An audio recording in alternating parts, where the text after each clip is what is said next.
பல கட்சி முக்கியஸ்தர்கள் வேட்புமனு தாக்கல் செய்கிறார்கள். கொளத்தூர் தொகுதியில் போட்டியிடக்கூடிய தமிழ்நாடு முதலமைச்சர் மு.க.ஸ்டாலின் அவர்கள் இன்று வேட்புமனு தாக்கல் செய்கிறார். துணை முதலமைச்சர் இன்று வேட்புமனு தாக்கல் செய்கிறார்கள்.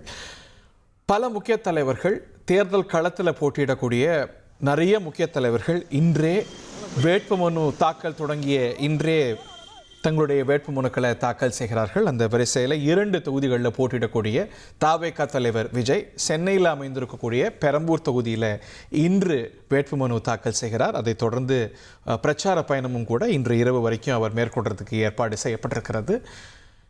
திருச்சியிலும் அவர் போட்டியிடுகிறார். குறிப்பாக திருச்சி கிழக்கு தொகுதியில் போட்டியிடுகிறார். அப்பொழுது 2ஆம் தேதி வாக்கில் அவர் அங்கிருந்து தன்னுடைய சூறாவளி பிரச்சாரத்தை மேற்கொள்ள இருக்கிறார். திருச்சி கிழக்கில் வேட்புமனு தாக்கல் செய்த பிறகே அந்த பிரச்சார பயணத்தை அவர் தொடர்கிறார் என்பது குறிப்பிடத்தக்கது. Manikandan, if you with us, இன்னைக்கு திரு விஜயோடைய பிரச்சார பயண திட்டம் என்ன? இன்னைக்கு வேட்புமனு தாக்கல் செய்த கையோடு பிரச்சார களத்தில் குதிக்கிறார் இல்லையா?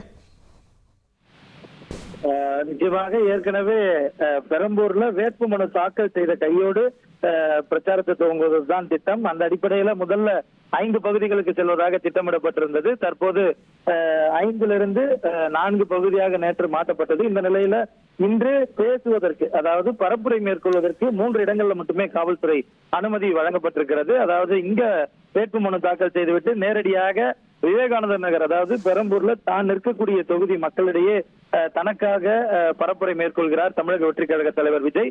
அதனைத் தொடர்ந்து பெரவலூர் பகுதியில கொளத்தூர் தொகுதியில போட்டியிடக்கூடிய தமிழக வெற்றி கழகத்துடைய சட்டமன்ற தொகுதி வேட்பாளர் வி.எஸ். பாபு ஆதரித்து பரப்புரை மேற்கொள்ள இருக்கிறார். தமிழ்நாடு முதலமைச்சர் நிற்கக்கூடிய கொளத்தூர் தொகுதியில அவரை எதிர்த்து தமிழக வெற்றி கழகம் சார்பில் களம் காணக்கூடிய பாபு ஆதரித்து பெரவலூர் பகுதியில அவர் பரப்புரை மேற்கொள்ள இருக்கிறார். அதனைத் தொடர்ந்து கட்சியுடைய தேர்தல் மேலாண்மை பொதுச் செயலாளர் வில்லிவாக்கம் தொகுதியில களம் காண்கிறார். வில்லிவாக்கம் தொகுதியில களம் காணக்கூடிய ஆதவ அர்ஜுனாவை ஆதரித்து இன்று மாலை 6 மணியிலிருந்து 7 மணி வரை பரப்புரையை மேற்கொள்ள இருக்கிறார். அதனைத் தொடர்ந்து அண்ணா நகர் வழியாக செல்லக்கூடிய விஜய் அண்ணா நகர் பகுதியில வரவேற்பு அளிக்க திட்டமிடப்பட்டிருக்கிறது.